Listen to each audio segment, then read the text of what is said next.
এইকেইটাতো giraffe হয়। Hello' everyone, আজি আছিলোঁ নাজিৰালৈ, অলপ সৰু সুৰা কাম আছিলে, এতিয়া ঘৰলৈ গৈ আছোঁ। এই দলঙৰ ওচৰডোখৰ কিন্তু বহুত বেয়া হৈ গ'ল, বহুত ৱৰ্ষ্ট কণ্ডিশ্যনত আছে। কেতিয়াবা এক্সিডেণ্ট হয় বুলিয়ে ভয়, কিন্তু মানে ৰাস্তাটো কি হ'ল, গাঁততে বনাই দিলে। ৰাস্তাত গাঁত নাই মানে।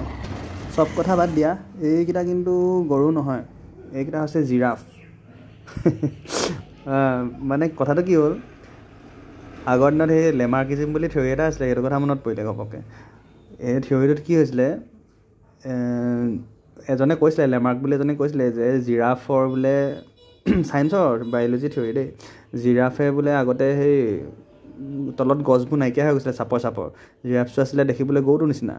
তাৰপিছত সেই ওখ গছবিলাক সেই খাবলৈ যাওঁতে ডিঙিটো মেলোঁতে মানে সেই ডিঙিয়ে ঠেঙে একেবাৰে দীঘল হৈ পৰিলে। তো সেই জিৰাফটো বোলে তেনেকৈ ডিঙিটো দীঘল হ'ল, কিমানটা জেনেৰেশ্যনৰ পিছত হ'ল বুলি কয় সি। তো সেইটোকে আকৌ ৰং প্ৰুফ কৰিবলৈ, এতিয়া মই পাহৰি গৈছোঁ ইটো কোন আছিলে, ইজনে কি কৰিলে, বেলেগ এজনে কি কৰিলে, লেমাৰ্কে ভুল কথা কৈছে, সেইটো হ'বই নোৱাৰে বুলি কৰিবলৈ কৈ মানে জেঠী নে নিগনিও নেগু কাটিলে কিমানটা জেনেৰেশ্যন।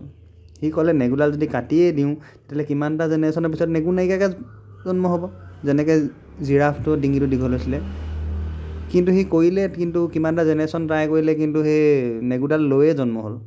তেতিয়া সি ক'লে যে কি বোলে এইটোৰ মিছকনচেপশ্যন, মিছ থিয়ৰী, ভুল হৈছে, তেনেকুৱা টাইপৰ।